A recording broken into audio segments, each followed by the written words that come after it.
예수님은 빌라도에게 최종적으로 사형 선고를 받으셨습니다. 그리고 사형 선고를 받은 다음에 십자가에서 못 박는 그 과정까지가 오늘 본문입니다. 지난주도 우리가 이 말씀을 보면서 예수님이 얼마나 많은 수치와 모욕을 참았는지를 봤죠.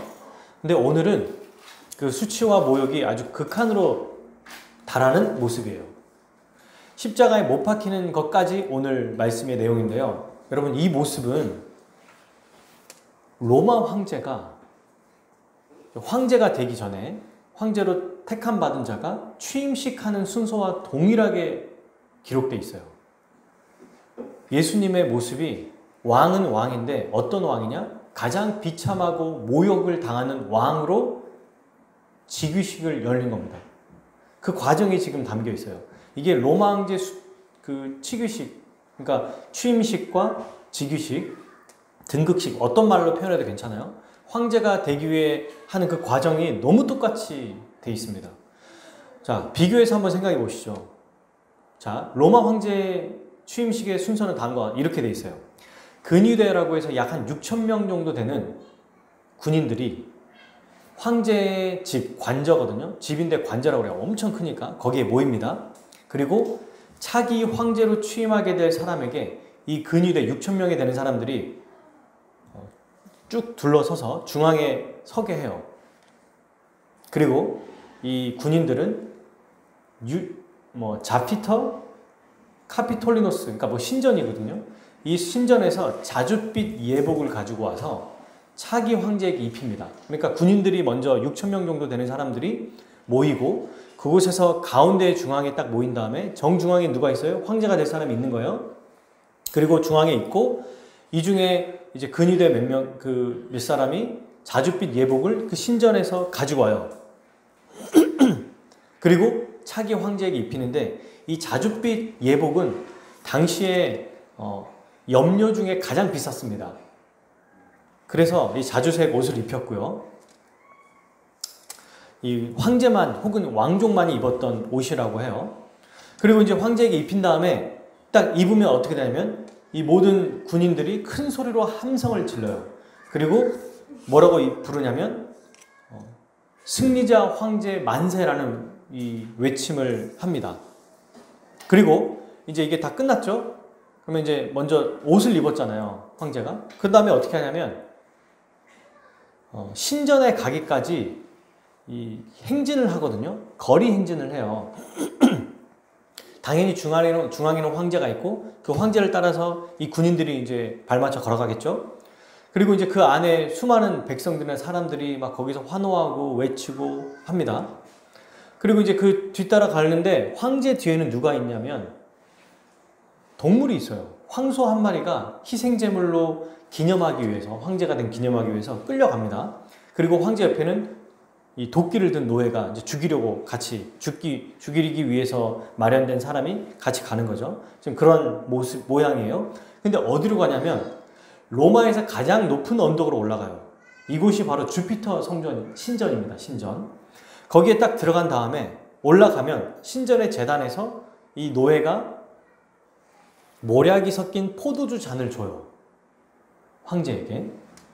그럼 황제는 그 황제직을 받아들인다는 의미로 포도주 잔을 먹고 바로 돌려줍니다. 그럼 노예는 그 황제에게 받은 포도주를 황소에게 뿌려요. 그리고 황소를 죽이고 희생제물로 바칩니다. 이때 이제 군인들은 다 나와 있고 신전에 그곳에 딱 3명이 서 있어요.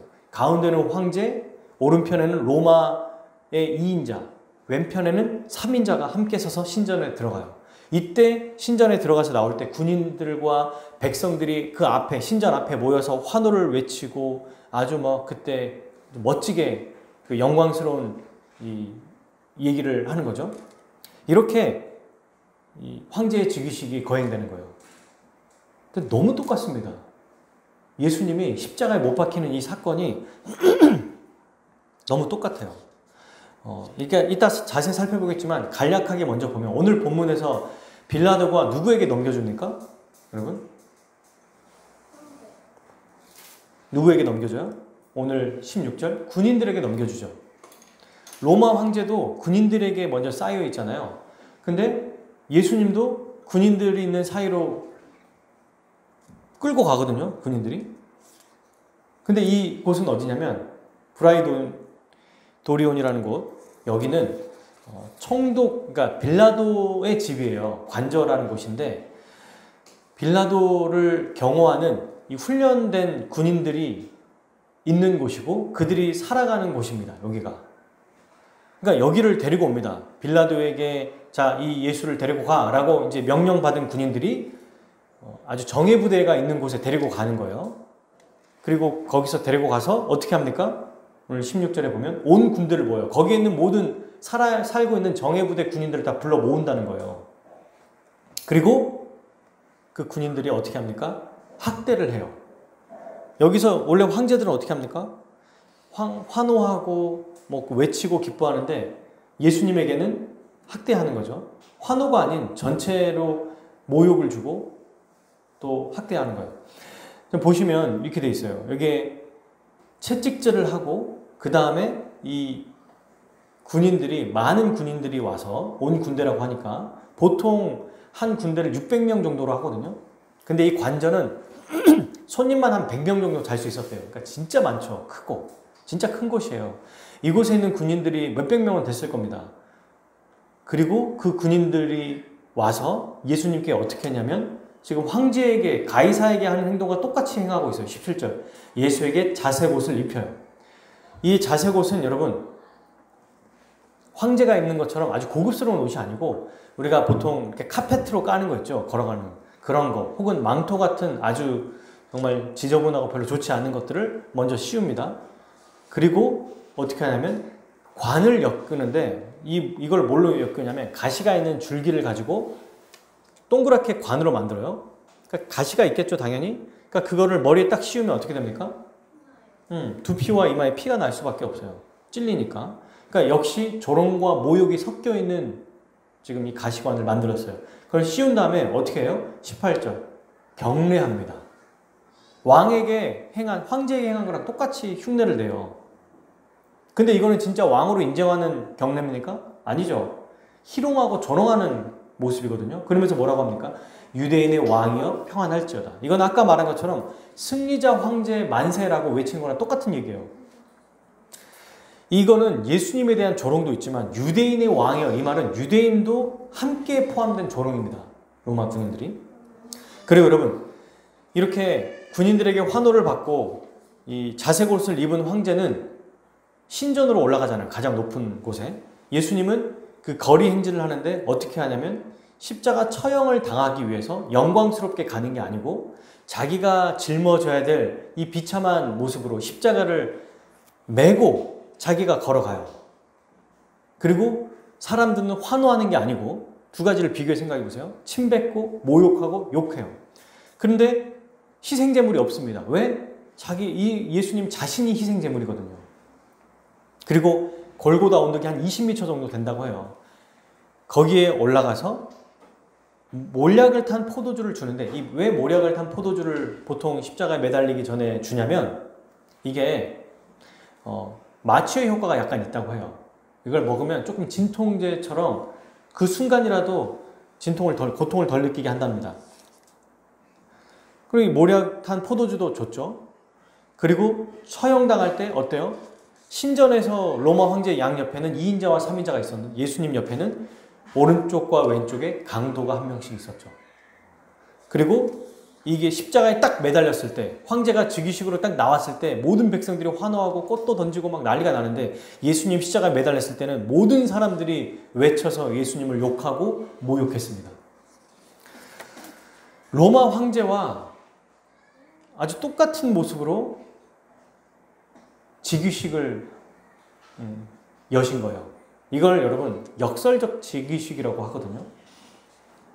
그런데 로마 황제는 자기의 위치와 명예와 이 권리를 위해서 그러니까 결국 자기의 마음대로 자기가 황제로서 백성들에게 자기의 어떤 그 권리를 취하고 또 자기의 야망을 위해서 짓밟고 죽이고 억압해요. 이게 로마 황제가 황제로서 살아가는 모습이에요. 자기 마음대로, 자기의 뜻대로, 자기를 위해서 다른 사람들을 짓밟습니다. 그러니까 여러분, 이 황제의 즉위식이 화려할수록 그가 얼마나 더 많은 백성을 괴롭히고 고통스럽게 할 것인지 이게 정말 아이러니한 거예요. 그걸 우리는 이해할 수 있습니다. 그런데 예수님은 모든 사람을 살리시기 위해서 가장 비참하고 처절한 모습으로 대속제물이 돼서 죽으신 거죠. 왜 이렇게 예수님이 비참하고 수치스럽게 모욕적인 이 왕의 즉위식을 가져야 됩니까? 우리를 살리시기 위해라는 거예요. 이게 하나님의 방식이고 예수님이 행하신 겁니다. 이게 이해가 안 되는 거예요, 여러분. 사실 생각해보면 이걸 왜 이렇게 하시는 걸까? 이게 이해가 안 되지 않습니까? 그런데 영광 이전에 반드시 고난이 있고, 그 고난은 하나님께서 우리를 위해서 또 그날에 들어가기 전에 반드시 거쳐야 될 과정으로 두신 겁니다. 우리의 죄를 다 쏟으셔야 돼요. 죄가 해결이 돼야 됩니다. 그래야 그 영광을 우리에게 주실 수 있거든요. 그 죄를 예수님이 대신 받으신 거죠. 그 모습이 오늘 지난주부터 계속 나오고 있어요. 그럼 구체적으로 한 시간 살펴보겠습니다. 예수님은 군인들에게 이제 희롱을 당하시고 십자가 형벌을 받기 위해서 이제 골고다로 끌려가시죠. 근데 여러분 18절에 이제 경례하고 유대인의 왕이 평안할지어다라고 할 뿐만 아니라 19절에 보면 갈대로 그의 머리를 쳐요. 이 갈대가 뾰족해가지고 찔리기도 한답니다. 그래서 찌르기도 하고 머리를 때리기도 하고 침을 뱉어요. 꿇어서 절하는데 이때 여러분 이 로마 군인들이 어떻게 했냐면 20절 희롱을 다한 후에 다 조롱한 다음에 어떻게 해요? 자색 옷을 다시 벗겨요. 그리고 다시 그의 옷을 입힙니다. 이 말은 뭐예요? 우리가 생각할 때 기본적으로 겉옷 말고 속옷은 있었겠지. 아니요. 다 벗기고 자색 옷만 입히고 다시 옷을 입힌 거예요. 그러니까 로마 군인들 앞에 정말 발가벗긴 채로 희롱당한 겁니다. 그리고 십자가에 못 박게 하려고 끌고 가요. 보통 여러분 십자가 형벌에서 죽을 때 우리가 사진이나 또 조각을 보면 예수님의 삿바같이 돼가지고 정말 그 속옷으로 딱 가리는 모습이 나오잖아요. 근데 그거는 그렇게 만들어 놓은 거고 실제로는 알몸으로 돌아가셨어요. 다 그렇게 죽입니다. 전부 다 발가벗기고서 죽여요. 이거는 이 십자가형은 남자나 여자나 상관이 없이 똑같이 이렇게 죽였어요. 반역자는 여자들도 똑같이 이렇게 죽였습니다. 실제로 스파르타라고 하는 이 그러니까 로마를 반역하는 이 사람들이 로마 황제를 반역하려고 이제 전쟁을 일으켰고 반란을 일으켰거든요. 근데 역사에 의하면 이 6,000명 되는 사람을 전부 다 십자가에 매달려 죽였습니다. 근데 그 십자가를 모이지 않는 곳이 아니라 사람들이 가장 잘 보이고 가장 사람들이 많이 다니는 곳에 세워요. 왜? 그걸 보고 두렵게 하려고. 아, 내가 이렇게 반역하면 이렇게 되는구나. 그러니까 십자가는 정서적으로, 영적으로, 그러니까 모든 면에서 치욕적인 거예요. 그리고 고통도 어떤 고통이냐면 가장 그러니까 인간이 겪을 수 있는 가장 큰 이 고통을 겪으면서 죽는다고 합니다. 피를 너무 많이 흘려서 피가 없어서 죽게 되거나 세 가지예요. 혹은 너무 이제 십자가로 내려가니까 심장이 눌려서 죽거나 아니면 그러니까 결국 이제 호흡을 못해서 죽게 되는 거죠. 그 경우 말고는 없다는 거예요. 그러니까 얼마나 비참하게 알몸인 상태에서 모두가 다 보는 앞에서 피 흘리면서 죽어가는 이 모습이 너무나 괴로운 거죠.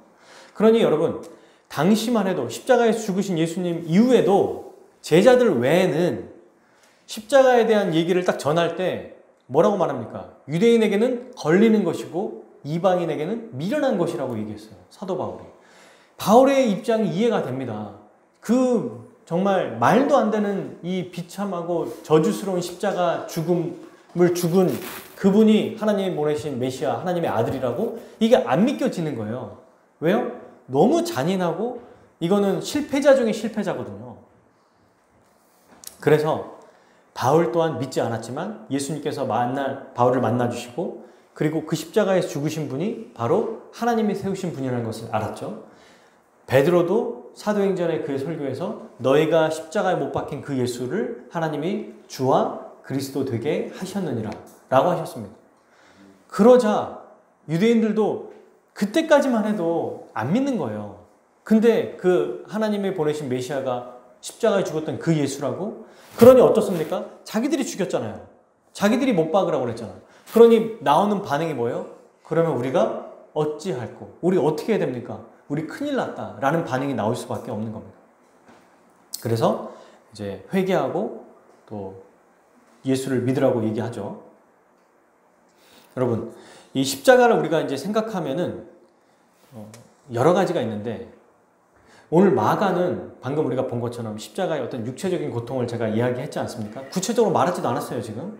근데 마가복음을 보면 예수님이 십자가에 못 박았더라. 그냥 그 한마디가 다예요. 육체적 고통에 대해서는 발설을 안 해요. 채찍질도 얼마나 고통스럽습니까? 거기에 대해서도 한마디도 안 해요. 오로지 지금 마가가 어디에 포커스를 맞춰 있냐면 수치와 모욕과 조롱의 십자가라는 걸 보여준 겁니다. 이게 죽음보다 더한 비참함이라는 거예요. 자, 계속해서 볼게요. 예수님은 이제 십자가에 못 박으려고 끌고 갔어요. 군인들이 예수님을. 20절이죠. 근데 21절. 끌고 가는데 끌고 갈 수가 없었어요. 왜요? 왜 끌고 갈 수가 없었죠? 예수님이? 새벽부터 시달렸죠, 먼저. 대제사장들에게. 그리고 채찍질을 당했는데, 여러분 채찍을 한 번만 맞아도 사람이 잘 못 일어나는데 이걸 얼마나 많이 맞았으면 사실 피투성인 채 몸으로 자기 몸 일어서는 것조차도 어려웠을 거예요. 그런 예수님이 어떻게 십자가를 지고 가겠습니까? 불가능합니다. 끌고 갈 힘이 없는 건 당연한 거예요. 그래서 21절에 거기에 마침 누가 있었냐면 시몬이라는 사람이 시골로부터 왔대요. 뭐 어떤 일 때문에 왔는지 몰라요. 시골로부터 와서 뭐 합니까, 여러분? 지나갔어요. 그러니까 여기 예루살렘에 사는 사람이 아니고 그냥 다른 지방에서 사는 사람. 거기가 어디예요? 구레네라고 하는 곳입니다. 그래서 구레네 사람이라고 하죠. 아프리카에 있는 그 해안 쪽이라고, 북해안에 있는 곳을 바로 구레네라고 하거든요. 거기에서 예루살렘에 어떤 일 때문에 왔어요. 이 시몬이라는 사람이. 근데 와서 이제 구경하려고 온 거예요. 또 왔는데 거기를 보고 딱 봤더니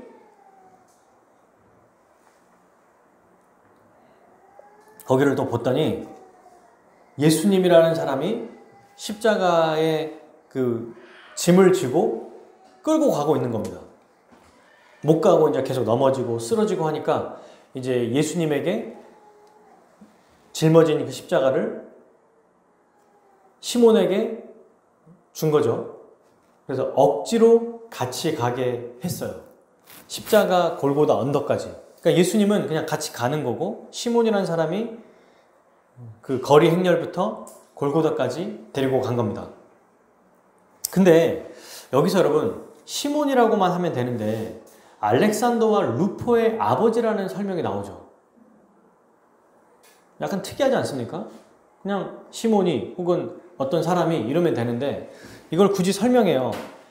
이 알렉산더와 루포가 누굽니까? 우리는 몰라요. 근데 이 당시 1차 독자들은 알았습니다. 알렉산더는 모르는데 루포는 성경에 나와요. 로마서 16장 13절. 마지막 이제 바울이 로마서를 쓰고 마지막에 이제 한 명 한 명에게 문하나라고 쓰는 그 문안에 나옵니다. 주 안에서 택하심을 입은 루포와 그의 어머니에게 문하나라. 그의 어머니는 곧 내 어머니니라. 이게 무슨 말이에요? 루포가 지금 로마 교인이란 말입니까? 아닙니까? 지금 이 여기엔 루포는 주 안에 택하심을 입은 루포. 교인이에요? 아니에요? 교인이에요. 그러니까 이게 무슨 얘기냐면 시몬이라는 사람이 예수님을 몰랐는데 이 일을 계기로 우리는 뭘 생각해 볼 수 있냐면 그의 어머니에게 문안하라 이 말은 자기 시몬의 아내잖아요. 아내가 지금 바울의 문안을 받을 정도면 예수님을 믿는다 안 믿는다? 믿는다. 그리고 루포도 주 안에 택하심을 입었다라는 말은 루포도 믿는다 안 믿는다? 믿는다. 그러니까 알렉산더는 성경에 안 나와 있지만 알렉산더, 루포와 시몬과 그리고 그의 어머니까지도, 그의 아내까지도 전 가족이 다 구원받았다는 것을 보여주는 거예요. 억지로 그 일을 해서 끌고 갔지만 하나님은 이 일을 행하게 한 시몬의 가족을 구원하셨다는 것입니다. 이 얼마나 큰 은혜인가요? 여러분, 우리는 이 시몬의 모습을 통해서 제자도의 모습을 발견해요. 왜요? 제자가 어떤 자입니까? 자기 십자가를 지고 예수님을 따라가는 자거든요. 물론 이걸 그대로 적용할 수는 없죠. 왜냐하면 시몬은 자기 십자가를 지는 것도 아니고 또 자발적으로 가는 것도 아니에요. 그런데 억지로 십자가를 져서 간 모습을 통해서 우리 하나님께서 오늘 이 말씀을 통해서도 무엇을 보여줍니까? 신자들이 추구해야 될 모습. 정말 제자로서 살아가는 것은 이렇게 직접 실제로 이 십자가를 지고 가는 거구나. 그리고 그 끝에는 반드시 하나님의 이 은혜가 있구나라는 것을 보여주는 거예요. 제자의 모습과 그 비용기에 사는 제자의 결과의 모습을 우리는 또한 알 수 있습니다. 자, 예수님은 마침내 골고다라고 하는 곳에 도착했어요. 해골의 곳이라는 거예요. 왜냐하면 여기에서 다 많은 사람들이 시체로서 장사도 지내고 죽고 이러기 때문에 여기 자체가 아예 해골의 곳입니다. 해골이 너무 많았던 거죠. 자, 이곳에 딱 도착했는데 포도주를 줬어요. 근데 예수님은 받지 않았습니다. 시편 69편 21절에 이런 말씀이 있죠. 그들이 쓸개를 나의 음식물로 주며 목마를 때에는 초를 마시게 하였사오니. 그러니까 이렇게 모략을 탄 포도주를 줬는데 예수님은 이 포도주를 드시지 않았어요. 왜 안 드셨을까요? 첫째, 마가복음 14장 25절에 유월절 식사에서 제자들에게 말씀하신 것처럼 뭐라고 하셨냐면 마지막 만찬 때 내가 하나님 나라가 완성될 때까지는 다시 포도주를 먹지 않겠다라고 말씀하셨잖아요. 그 말씀을 지키기 위해서도 있고요. 두 번째는 하나님께서 십자가를 지게 하신 이 고통을 조금도 경감하지 않고 온전한 정신으로 모든 고통을 다 감내하겠다라는 이런 자세가 있으셨던 것입니다. 그리고 예수님은 십자가에 예수님을 못 박았어요. 그럼 보면은 이걸 굉장히 많이 이야기할 수 있는 거잖아요. 근데 24절을 읽어볼까요? 마가복음 15장 24절 시작. 십자가에 못 박고 그 옷을 나눌세 누가 어느 것을 가질까요? 제비를 뽑더라. 25절 때가 제3시가 되어 십자가에 못 박으니라. 네, 이 말이 답니다. 이렇게 고통스럽고 참혹한 행동, 우리가 패션 오브 크라이스트라고 하는 영화를 보면은 그 달릴 때의 고통과 그 모습이 얼마나 영상미를 통해서 막 절절하게 느껴지는데 그런 말이 없어요. 너무 무덤덤하고 객관적으로 십자가에 못 박았더라. 이게 답니다. 오히려 조롱 섞인 것들, 십자가에 못 박은 다음에 군인들이 뭘 했는지가 나와요. 그 옷을 나누죠. 예수님의 옷을. 그리고 누가 가질지를 제비를 뽑아요. 그러니까 이게 뭡니까? 옷을 다 벗겼다는 거예요. 예수님을 발가벗긴 다음에 누가 예수님의 옷을 가져갈지 뽑았어요. 왜 가져가려고 했을까요? 전리품같이 생각했을 겁니다. 시편 22편 18절 내 겉옷을 나누며 속옷을 제비 뽑나이다. 이 말씀을 예수님께서 성취하신 겁니다.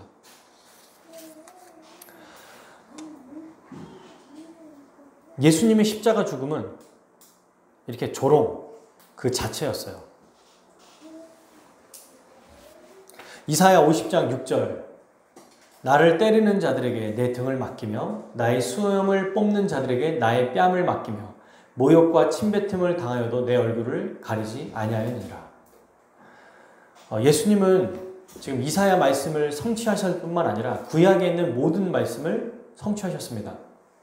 근데 모욕과 조롱이 이걸로 끝나지 않았어요. 제가 사실 여러분 이게 성경을 읽고 준비하면서 어떤 마음이 자꾸 들었냐면 더 이상 안 보고 싶다 이런 생각이 들었어요. 이거를 대충 봤을 때는 몰랐는데 구체적으로 보면 볼수록 이게 머릿속에 막 그려지니까 너무 고통스러운 거예요. 아니 한두 번 침뱉음 받고 때리고 모욕받는 것도 기분 나쁘고 너무 막 분한데 전 우주의 왕이신 그분이 로마 황제보다 더 영광받지는 못할 망정 가장 비천하고 천대한 하는, 아예 이방인들을 정말 할례받지 못한 자들에게 이런 모욕까지 받는 모습이 나오거든요.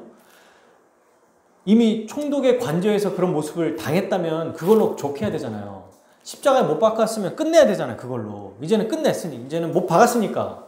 근데 못 박은 상태에서도 뭐 합니까? 뭐예요? 제비를 뽑아요. 그리고 뭐 합니까? 올려진 그 상황에서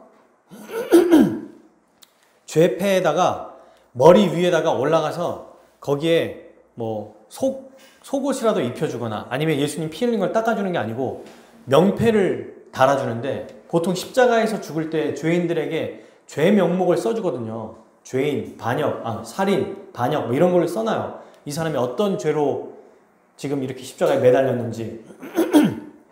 그래야 지나다니는 사람들이 살인하면 안 되겠구나, 반역하면 안 되겠구나, 이걸 보고 저지르지 않는다는 겁니다. 근데 예수님의 팻말에는 뭐가 있어요? 유대인의 왕. 그러니까 진짜로 하나님의 왕인데 그걸 아주 수치스럽고 모욕스럽게 써놨어요.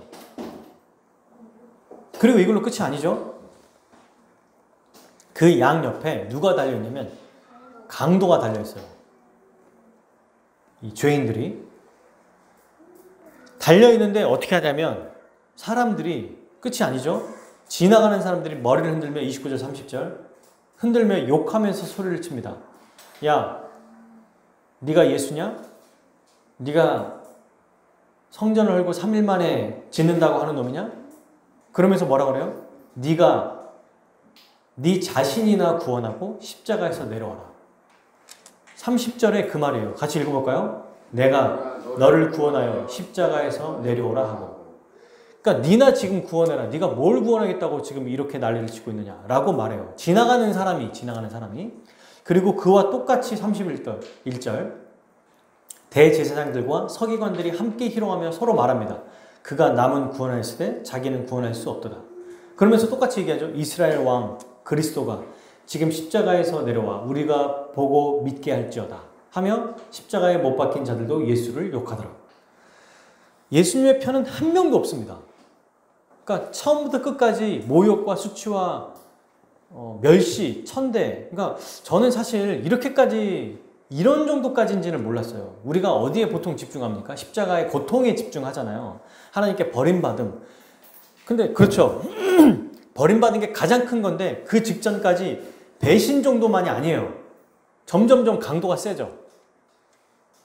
유대인들에게 모욕받고 침뱉음받고 매맞음 당하고, 그리고 빌라도 총독에게, 이방인의 왕에게, 거의 리더가 되는 급에게, 그리고 이방인들의 군인들, 할례받지 못한 자들, 그들에게 모욕을 당합니다. 그리고 지나가는 사람에게 모욕을 당하고, 함께 달려있는 이 강도에게도 멸시를 당하고 욕을 듣는 거죠. 그렇게 해서 여러분 마지막에 하나님이 예수님을 버리세요. 그러니까 이 예수님의 십자가 죽음은, 여러분 우리가 딱 예수님 십자가를 생각할 때 그냥 잠깐 딱 오늘 이 순간 딱 죽이고 끝나는 게 아니에요. 이 과정이 너무나 정말 기구합니다. 이게 바로 예수님이 처절한 왕으로 등극하는 직위식인 거죠.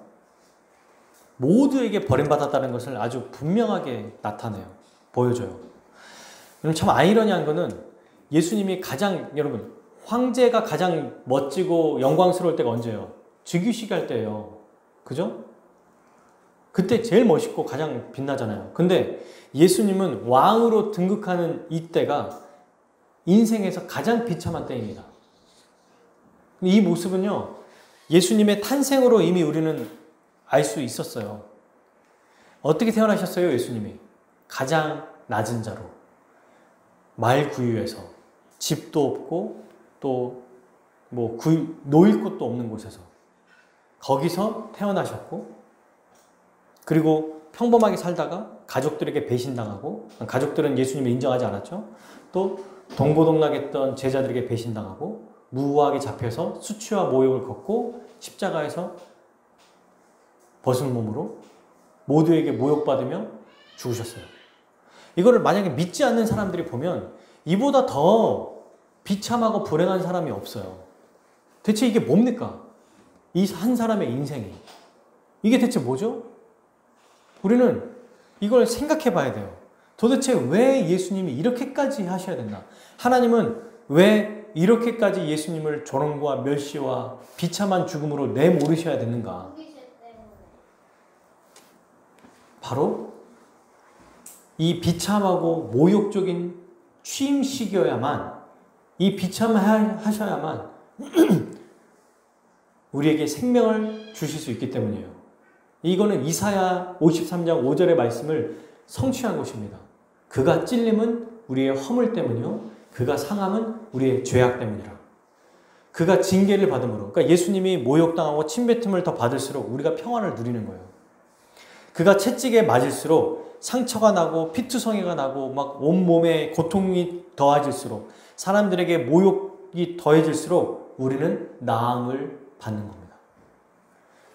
그러니까 이거는 남의 얘기가 아니라 우리의 얘기인 거죠. 안 믿는 사람들이 보면 가장 불쌍한 사람인데, 우리가 봤을 때는 이거는 너무 생생하게 내 얘기예요. 우리의 얘기라는 겁니다. 그래서 여러분, 우리의 신앙생활은 여기서 시작해야 됩니다. 여기서 다시 회복하고 이 안에 다시 들어가야 돼요. 십자가에서 모든 우리의 삶이 시작되고 유지되고 또 이루어지는 거예요. 십자가가 믿어지는 자에게는 눈이 열립니다. 영적인 눈이 열려서 주님의 은혜로 십자가가 어떤 것인지 보게 해요. 안 믿는 사람들에게는 걸림돌이 되고 아주 치욕적인 거지만, 믿는 우리에게는 어떻습니까? 가장 우리가 의지할 것, 가장 우리에게 영광스러운 것으로 변모한 거예요. 왜요? 이 안에 이걸 보면 예수님의 매맞을수록 우리가 나음을 얻고, 예수님의 고통당할수록 우리의 죄가 용서받았기 때문에, 이것은 여기에 이 십자가 안에 우리의 모든 기쁨과 행복과 우리의 평강이 여기에 다 있구나라는 것을 알 수 있습니다. 그래서 여러분, 보통 우리가 십자가를 생각하면은 그냥 힘들 때만 보통 이런 걸 생각하죠. 또는 어떤 특정한 때에 생각하는데 그렇지 않습니다. 십자가에서 모든 게 다 시작되는 거예요. 우리의 죄 용서, 또 우리가 의롭게 살아가는 것, 우리가 복을 얻어 살아가는 것, 말씀대로 힘을 얻어 살아가는 것, 우리가 이 세상에서 예수님처럼 모욕을 받고 고난을 받을지라도 다시 그 은혜를 얻을 수 있는 것, 이게 다 십자가 안에 있는 거죠. 십자가에서 이 모든 것을 얻는 것입니다. 왜요? 주님이 먼저 이 일을 다 겪으셨기에 이제는 그 겪으신 것들을 다 이루신 그 예수님을 우리는 이제 믿기 때문에 그렇습니다. 여러분, 예수님은 이렇게 십자가에서 자기의 모든 고통을 다 겪으시고 끝난 게 아니에요. 여러분, 우리가 이 말씀을 지금 보지만, 그래서 우리도 정말 슬프구나, 고통스럽구나. 그래요, 맞아요. 먼저는 이 모습이 나타나야 됩니다. 그런데 그것으로 그치는 게 아니에요. 이 일은 이미 성취된 거예요. 이미 이루어졌어요. 그죠? 예수님은 이 일을 이루셨습니다. 그래서 주님은 지금 어디에 계세요? 영광의 보좌 우편에서 가장 찬란하게 왕으로 우리를 다스리고 계세요. 그런 이 말씀을 보고 우리를 위한 희생이구나, 슬프다, 이게 아니라 슬픔과 감사함이 같이 있으면서 이제는 한 단계 더 나아가서 이미 이루신 일을 가지고 감사하고 영광을 돌리며 기뻐해야 되는 겁니다. 이걸 보고 내가 이렇게 고통당해야 되는데 이렇게 그치면 안 되죠. 이미 예수님이 완전하게 이루신 그 의를 의지하며 살아가야 돼요. 이것을 이제는 기억해야 됩니다. 그러므로 여러분, 말씀을 좀 맺겠습니다. 이 십자가를 볼 때 십자가의 은혜를 아는 우리는 어떻게 살아야 될까요? 방금 얘기한 것처럼 첫 번째, 이미 이루신 의. 십자가에서 완전하게 이루신 이 의를 의지하며 살아야 되죠. 그러니 이것을 의지할 때는 우리가 구원에 대해서 걱정하거나 불안해할 필요가 없어요. 왜냐하면 우리 주님이 다 행하셨고 이루셨기 때문입니다. 십자가를 생각할 때 가장 안전하고 가장 안심이 되고 가장 기쁨이 되는 거예요. 살면서 때때로 우리가 힘들 때가 있습니다.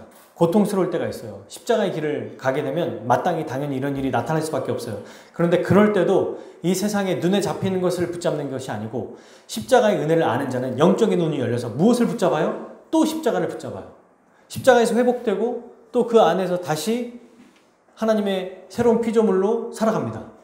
또 힘이 없어지고 뭔가 능력이 필요할 때 다시 십자가를 기억해서 그것을 꺼내서 차고 넘치는 변함이 없는 영원한 십자가의 은혜를 의지하며 살아가는 거예요. 그러면 이렇게 살아가는 방법이 뭐냐? 어떻게 이런 은혜를 얻으며 살아갈 수 있습니까? 오늘 예수님 옆에 있는 이 한 명의 강도의 모습을 통해서 우리는 알 수 있어요. 두 명의 강도가 있었죠. 양옆에. 누가복음 23장 39절에 43절까지는 이 두 강도에 대한 모습이 나오거든요. 한 명의 이 행악자 중에 한 명이 이렇게 말합니다. 똑같이 예수님을 비방했다고 했어요. 네가 그리스도가 아니냐? 너와 우리를 구원해라. 이렇게 저주해요. 그러면서 예수님께 모욕을 가합니다. 그러니까 옆에 있는 또 한 명의 사람이 어떻게 하냐면 같이 달려있는 이 옆에 있는 사람을 꾸짖어요. 네가 동일한 정죄를 받고도 하나님을 두려워하지 않느냐? 그러면서 이렇게 얘기해요. 우리는 우리가 행한 일에 상당한 보응을 받는 것이다. 그러니까 지금 한 명은 예수님을 믿지 않기 때문에 오히려 자기의 죄를 인정하지 않고 예수님을 조롱하죠. 근데 또 한 명은, 반대편에 있는 한 명은 자기의 죄인됨을 인정해요. 내가 왜 십자가에 못 박았는가? 바로 우리가 행한 일에 상당한 보응을 받는 거다. 지금 우리는. 그런데 이분은 아니다. 이에 당연하거니와 이 사람이 행하는 것은 옳지 않은 것이 없느니라. 그러면서 뭐라고 하래요? 42절 이르되 예수여 당신의 나라에 임하실 때에 나를 기억하소서. 그러니까 예수님의 자비와 은혜를 간구했다는 것입니다. 단 1%도 자기가 의롭거나 자기가 좀 더 나은 행동을 했다고 내세우지 않았어요. 주님의 은혜를 간구하며 살아갈 때 예수님께서 어떻게 대답하셨습니까? 43절 예수께서 이르시되 내가 진실로 내게 이르노니 오늘 내가 나와 함께 낙원에 있으리라 하시니라. 낙원은 하나님 나라거든요. 그럼 여러분 우리가 어떻게 살아가야 되는가? 나오죠? 우리가 어떤 자인 거예요? 우리가 어떤 자입니까? 우리가 지난주에 살펴봤을 때는 어떤 자라고 우리가 얘기했어요? 바라바 같은 자였어요. 그러니까 바라바로서 십자가에 매달리는 여기에 행악자 중에 한 명이라는 거예요. 우리가. 근데 이런 행악자를 위해서 예수님이 모든 수치와 모욕을 다 당하시고 그리고 그분 앞에 은혜를 얻기 위해서 어떻게 해야 됩니까? 이 죄인과 같이 우리가 행한 일은 상당한 보응을 받는 것이다. 그러니까 자기의 죄인됨을 인정하고 예수 그리스도 앞에 그분의 의를 의지하며 자비와 은혜를 간구하며 나아가는 것. 이게 십자가를 바르게 반응하는 모습이라는 거죠. 이렇게 살아갈 때 우리의 인생이 완전히 달라질 거예요. 이미 우리는 달라진 자들 아닙니까? 그러므로 여러분 이 십자가에 매달리신 예수 그리스도가 이제는 우리에게 참된 기쁨이고 소망이고 희망이 됐어요. 그리고 그분의 은혜를 간구할 때 하나님 나라 백성이 됩니다. 그러면 자 마지막으로 이렇게 하나님 나라 백성이 된 자는 즉 예수님의 자비와 은혜를 간구하며 살아가는 자는 어떤 모습으로 살아가야 되죠? 오늘 본문에 나와요. 구레네 시몬과 같이 십자가를 지고 예수님을 따라가야 돼요. 십자가의 은혜를 받은 자는 십자가를 지고 실제로 그 삶을 살아가야 합니다. 물론 시몬은 억지로 맺고 또 그것이 자기 십자가는 아니죠. 하지만 이 말씀을 통해서 우리가 무엇을 알았습니까? 이 길에 생명이 있다는 거예요. 이 길에 우리 모두가 살 길이 있다는 것을 보여줍니다. 그러므로 이 구레네 시몬과 같이 자기의 십자가를 지고 예수님을 따라가는 참된 제자. 그러니 어떻게 제자가 된다는 거 알 수 있죠? 죽을 수밖에 없는 죄인이 자기의 죄를 인정하고 예수님의 은혜와 자비를 간구하고 그렇게 간구하면서 살아가는 자는 마땅히 자기의 십자가를 지고 예수님을 따라간다. 그래서 예수님을 따라가면서 어떻게 해요? 예수님을 닮아가겠죠? 오늘 본문에 나와 있는 것처럼 예수님과 같이 주님을 위해 살아갈 때 모욕과 조롱과 수치 이런 것들을 견디며 살아간다는 거예요. 똑같이 이런 모욕과 멸시와 조롱을 받으며 살아가는 게 바로 십자가를 지며 살아가는 것입니다. 오늘날은 여러분 예수님처럼 이렇게 채찍질을 당하거나 믿는다고 해서 죽지 않아요. 근데 이 세상에서 모욕을 당하고 멸시를 당할 수 있습니다. 이걸 이기는 방법이 뭘까요, 여러분? 구체적으로 지금 우리가 적용한다면 지금 이걸 어떻게 하면 이길 수 있을까요? 어떻게 하면 이 모욕과 멸시를 이길 수 있을까요? 오늘날은 조금만 무시당하는 뉘앙스만 있어도 사람들이 참지 못해요. 자존감이 높아졌고 또 우리 개인의 삶을 존중하는 삶이기 때문에 조금이라도 억울하면 막 거기에 대해서 열내고 뭔가 막 자기의 의로움을 어떻게든 얘기하고 또 증명하려고 합니다. 그러나 여러분, 예수님이 이렇게 조롱과 수치를 견디신 것처럼 어떻게 하면 이것을 견디면서 살아갈 수 있을까요? 인정받으려고 하는 마음을 내려놓으면 됩니다. 내가 더 큰 존재라는 것을 내려놓으면 돼요. 나는 십자가에 매달린 정말 마땅한 자다. 누가 나를 향해서 욕을 하거나 누가 우리를 향해서 막 모욕하고 조롱하면 거기서 발끈해가지고 나타날 게 아니고 그래, 맞아. 나는 그런 자지. 맞아. 마땅히 그런 자다. 여러분, 이런 마음으로 만약에 하루를 시작하고요. 한 주를 시작하면 용서하지 못할 사람이 없습니다. 왜냐하면 내가 용서를 못한다는 것은 내가 이렇게 대우받을 존재가 아니라는 거거든요.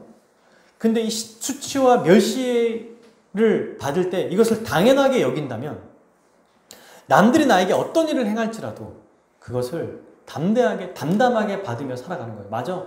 마땅하지. 내가 이런 자지. 맞아. 이렇게 욕먹어도 싼 존재 아니야, 내가? 이렇게 살아가는 거예요. 이건 자존감이 낮아서가 아니라 내가 어떤 존재인지를 분명히 알고 그럴 때 겸손하게 주의 말씀을 의지하고 살아갈 수 있는 거예요. 무시당하며 살아가는 삶. 이게 역설적인 삶입니다. 그죠? 굉장히 역설적이에요. 이런 삶이 예수님은 마태복음에서 뭐라고 얘기했습니까? 마태복음 5장에 팔복 중에 예수님께서 이렇게 말씀하셨어요. 의를 위하여 박해를 받는 자는 복이 있나니 천국이 그들의 것입니다. 나로 말미암아 너희를 욕하고 박해하고 거짓으로 너희를 거슬러 모든 악한 말을 할 때 너희에게 뭐가 있다? 복이 있나니 기뻐하고 즐거워하라. 하늘에서 너희의 상이 크미니라. 너희 전에 있던 선지자들도 이같이 박해하였느니라. 사랑하는 여러분, 우리가 이 십자가를 보고 감사하고 또 뭐죠? 우리가 아까 생각했던 것처럼 은혜를 간구하며 살아야 돼요. 그죠? 그런데 오늘 우리가 좀 더 구체적으로 적용하고 싶은 것은 시몬과 같이 직접 보여주는 거잖아요. 아주 시각적으로. 십자가를 지고 가야 되는데 십자가를 지고 가는 그 삶이 뭐냐? 전제돼야 되는 삶의 내용이 뭐냐? 수치와 모욕을 받아들여야 된다는 거예요. 그것을 견디는 것입니다. 어떻게? 내가 인정받으려고 하지 않는 모습. 내가 더 큰 존재가 아니다.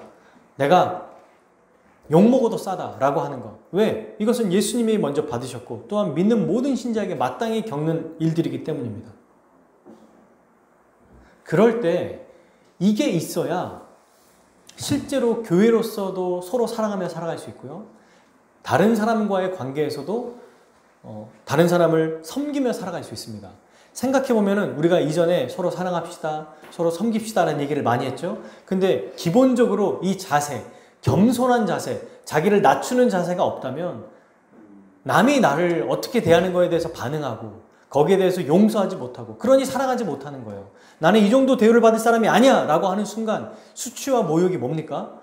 그 다른 사람을 오히려 모욕하고 멸시를 주게 되는 거예요. 예수님은 직접 보여주셨습니다. 참된 신자로 살아가는 가장 제일 우선되는 게 뭐냐? 수치와 모욕과 멸시와 조롱을 나의 것으로 받는 것. 그리고 나는 충분히 그렇게 받아도 되는 존재다. 나는 그런 죄인이다. 누가 나를 욕하고 함부로 대할 때, 예수 그리스도에 대한 욕이 아니에요. 나에 대해서 그렇게 무시할 때, 충분히 존중받아야 되는데 존중받지 못할 때, 사랑받아야 되는데 사랑하지 않을 때, 이 정도 끝밖에 안 되나라고 누가 나를 이렇게 판단할 때, 직장에서나 가정에서나 혹은 다른 사람이, 그럴 때 막 내가 어떤 자인지를 보여주려고 애쓰기보다 침묵으로 그냥 그것을 그대로 받아들일 때 역설적으로 우리에게 복이 있고요. 역설적으로 하나님께 영광이 된다는 것입니다. 사람들은 놀라요, 이걸 보고. 왜? 욕하고 박해하고 이런 것들 자체가 예수님을 닮은 모습이거든요. 그리고 그렇게 했을 때 해도 동일하게 보복하지 않고 오히려 나를 모욕하고 수치를 준 자에게 기도하면서 그를 오히려 위해서 기도할 뿐만 아니라 용서해 주는 거예요. 용서의 근원이 바로 다 이 안에 있는 겁니다. 어떻게 내가 인정받으려고 하면서, 사실 저도 그렇거든요. 인정받으려고 하는 거는 뭔가 동일한 선상에서, 그러니까 다른 사람과 화해할 때 너도 이 정도까지는 와야 돼. 그래야 내가 용서해 줄 거야. 라고 하는 게 어찌 보면 우리의 용서를 가로막고 있는 게 아닌가. 멸시와 수치, 이걸 당해도 싸다라고 하면 내가 없잖아요. 너는 배알도 없냐? 라고 하는 것처럼, 네. 우리는 그런 존재예요. 너는 속도 없냐? 속도 없는 존재로 살아가는 거예요. 주님처럼. 그때 제자로서의 삶이 시작이 됩니다. 진짜 제자로서의 아주 멋지게 살아갈 수 있어요. 이거는 저와 여러분, 우리 모두가 앞으로 이것들을 잘 또 해나가야 되는 과정이라고 생각해요. 힘들 때마다, 누가 나에게 찌르는 얘기할 때마다, 누가 나에게 함부로 막 말을 할 때마다, 나에게 이런 대우를 받지 않아야 될 사람에 대해 함부로 대우를 할 때 뭐 해야 될까요? 예수님의 오늘 이 본문을 생각해 봅시다. 끝까지 침묵하고 견디고 우주의 왕이신 그분이 가장 비참한 왕으로 등극되는 그 모습을 봅시다. 그러면서도 그분 앞에 겸손하게 은혜로 나오는 자를 기다리고 계시는 예수님. 그 고통 속에서도 무슨 말을 할 수 있겠어요. 근데 고통 속에서 옆에 오른쪽에 있는 이 죄수가 주님, 당신의 나라가 임할 때 나를 기억해 주십시오. 주님을 의지할 때 네가 나와 함께 낙원에 있으리라고 하시거든요. 우리가 가장 힘들고 어려운 그 순간, 우리 주님은 우리가 상상하는 것 이상으로 고통을 겪으셨거든요. 그러니 그 주님을 의지하면서 우리에게 은혜를 주실 것을 기대하면서 참된 신자로 십자가를 지는 이 첫 발을 계속해서 내어디며 또 십자가를 지는 삶을 살아가면서도 이 주님과 같이 인내하며 살아가는 우리 모두 되었으면 좋겠습니다. 우리 자아가 죽어야 돼요. 내가 죽어야 이것이 받아들여집니다. 살아있는 자는 견디지 못해요. 살아있기 때문에 꿈틀거리는 거거든요. 죽은 자는 말이 없습니다. 이렇게 살아가는 것이 비용 계산이에요. 이렇게 살아갈 때 영원한 하나님 나라가 우리를 기다릴 겁니다. 이것은 여러분 하루하루 정말 실전이에요. 실전. 이 모든 실전에서 날마다 조금씩 더 승리하며 힘들고 어려울 때마다 주님을 의지하고, 그래서 나에게 누군가 잘 대우해주지 못하고 챙겨주지 못할 때라도 그거에 대해서 전혀 아무렇지도 않게 반응하며 또 감사하며 오히려 주님의 은혜를 간구하며 살아가는 우리 모두 되기를 주님의 이름으로 축복합니다.